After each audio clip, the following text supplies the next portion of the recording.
بسم اللہ الرحمن الرحیم۔ جو لوگ فجر کی نماز کے بعد سو جاتے ہیں، حضرت علی رضی اللہ عنہ کا یہ فرمان سن لیں۔ حضرت عائشہ رضی اللہ عنہا کی مشہور روایت ہے۔ ترجمہ: جب مؤذن فجر کی اذان دے کر خاموش ہو جاتا اور فجر طلوع ہو جاتی یعنی صبح کی روشنی پھیلنے لگتی تو آپ صلی اللہ علیہ وسلم کھڑے ہو جاتے اور 2 رکعت ہلکی یعنی فجر کی سنتیں پڑھتے اور اس کے بعد اپنی داہنی کروٹ پر لیٹ جاتے تھے، یہاں تک کہ مؤذن اقامت کہنے کی اجازت حاصل کرنے کے لیے آپ صلی اللہ علیہ وسلم کے پاس آتا تو آپ صلی اللہ علیہ وسلم ہم سب کو نماز کے لیے مسجد میں نماز کے لیے تشریف لے جاتے۔ حضرت عثمان رضی اللہ عنہ سے مروی ہے کہ آپ صلی اللہ علیہ وسلم نے فرمایا، صبح کی نماز کے بعد سورج نکلنے تک ذکر خدا میں لگے رہنا رزق کے حصول میں زیادہ باعث نفع ہے، اس بات سے کہ طلب رزق میں دنیا کے کونے کونے میں پھرتا رہے۔ حدیث کا مرتبہ موضوع سند میں ابو داؤد سلیمان بن عثمان شخصی ہے جو کذاب ہے۔ میزان۔ ترجمہ: سیدہ فاطمہ رضی اللہ عنہا بیان کرتی ہیں کہ میں صبح کے وقت سوئی تھی کہ رسول اللہ صلی اللہ علیہ وسلم میرے پاس سے گزرے اور آپ نے مجھے پاؤں سے ہلایا، پھر فرمایا، بیٹی اٹھو، اپنے رب کی طرف سے رزق کی تقسیم میں شامل ہو جاؤ اور غفلت شعار لوگوں کی عادت اختیار نہ کرو۔ اللہ تعالیٰ طلوع فجر سے طلوع آفتاب تک لوگوں کو رزق تقسیم کرتے ہیں۔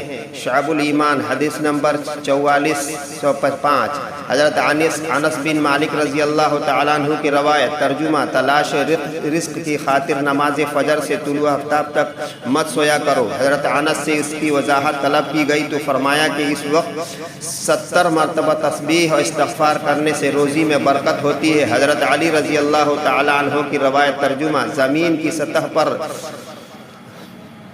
گنے جانے والے 3 کاموں کی وجہ سے زمین اپنی تکلیف کا اظہار کرتی ہے: ناحق خون بہنے سے، وہ غسل جو زنا کے ارتکاب کے بعد کیا جائے، اور طلوع آفتاب سے پہلے سونے سے۔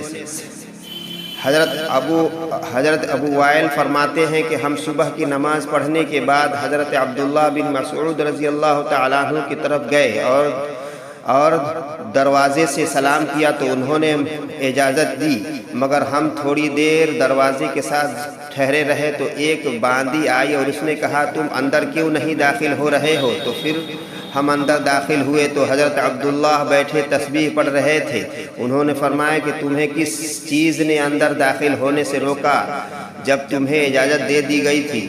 تو ہم نے کہا کوئی بات نہیں سوائے اس کے کہ ہم نے خیال کیا کہ گھر والوں میں سے کوئی سو رہا ہے۔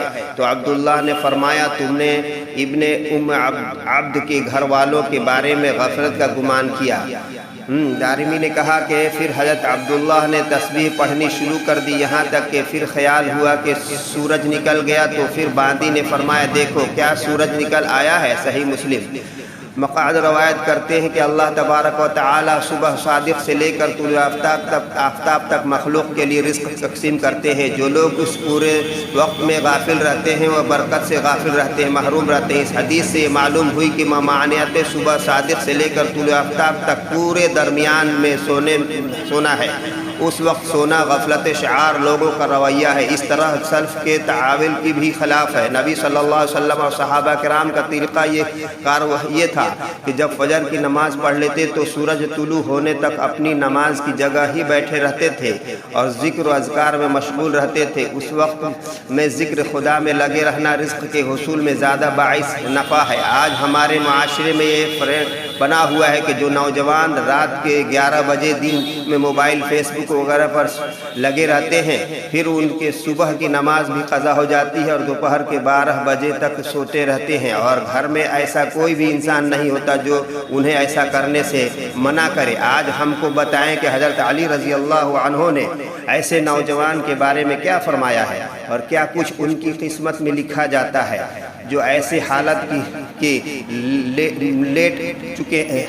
لپٹ میں آ چکے ہیں۔ حضرت عبداللہ بن عباس رضی اللہ عنہ روایت کرتے ہیں کہ جو بھی انسان صبح سویا پڑا رہتا ہے اس کو عمل کو اسلام کے سخت ناپسند فرمایا۔ دوپہر کے علاوہ کسی بھی وقت میں مت سویا کرو جب قیلولہ کہا جاتا، جسے قیلولہ کہا جاتا ہے، دوپہر کے وقت میں ہی۔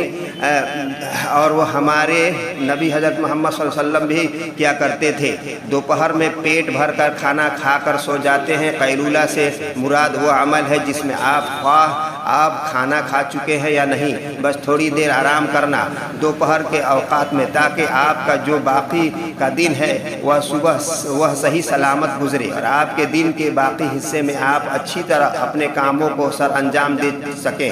حضرت علی رضی اللہ تعالیٰ عنہ نے فرمایا، میں نے اللہ کے نبی صلی اللہ علیہ وسلم سے سنا تھا کہ کھانا کھا کر سویا نہ کرے، کیونکہ اس سے انسان کے دل میں بھی سختی پیدا ہو جاتی ہے۔ اور آج کی تاریخ میں تو یہ بات اس حد تک گہرائی تک آ پہنچی ہے کہ یہاں تک کہ ڈاکٹر کا بھی یہ ماننا ہے کہ اگر انسان کھانا کھا کر فوراً سو جاتے ہیں تو وہ دل کے مرض میں مبتلا ہو جاتے ہیں۔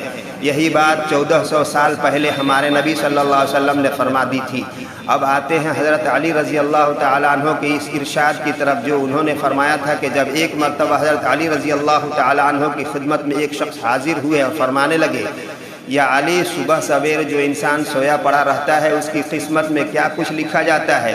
تو جواب میں حضرت علی رضی اللہ تعالیٰ عنہ فرمانے لگے کہ اے اللہ کے بندے، میں نے اللہ کے نبی صلی اللہ علیہ وسلم سے سنا ہے، جو بھی انسان صبح کے وقت میں سویا پڑا رہتا ہے اور وہ فجر کی نماز بھی قضا کر دیتا ہے، نہیں پڑھتا، اور یا پھر وہ فجر کی نماز ادا کر کے سو جایا کرتا ہے، تو جب فرشتے آسمانوں سے ان کے مقدر میں رزق لے کر زمین کی طرف آتے ہیں، وہ رزق انسانوں میں بانٹنے لگ جاتے ہیں، تو وہ انسان سوئے ہوئے ہوتے ہیں، اسی وجہ سے وہ فرشتے وہ رزق واپس لے کر چلے جاتے ہیں، آسمانوں کی طرف لوٹ جاتے ہیں۔ اور جب وہ نیند سے فارغ ہو کر اٹھتا ہے اور بیدار ہوتا ہے، تب ایسے لوگ رزق کی تنگی میں کی شکایت کرتے پھرتے ہیں۔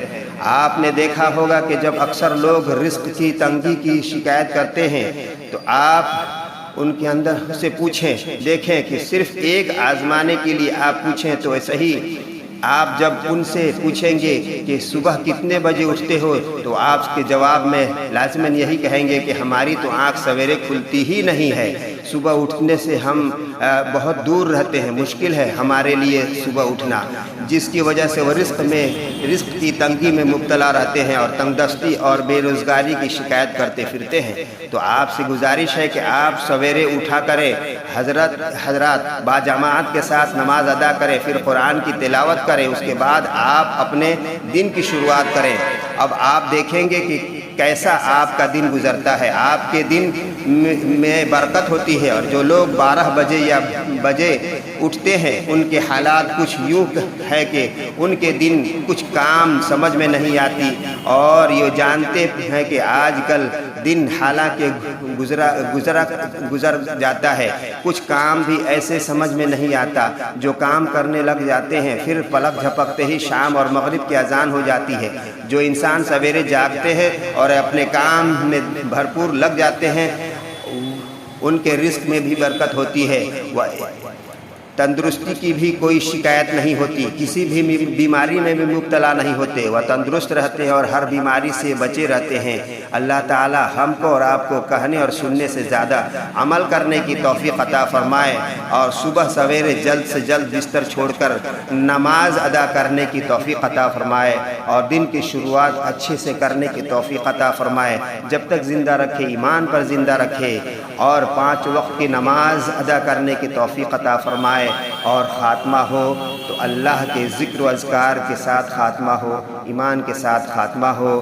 اور ہم تمام کے تمام اپنے دوستوں سے، مسلمان بھائیوں سے گزارش کریں کہ ہمارے دینی چینل کا ضرور آپ سبسکرائب، لائک اور شیئر کیا کریں۔ والسلام علیکم ورحمۃ اللہ وبرکاتہ۔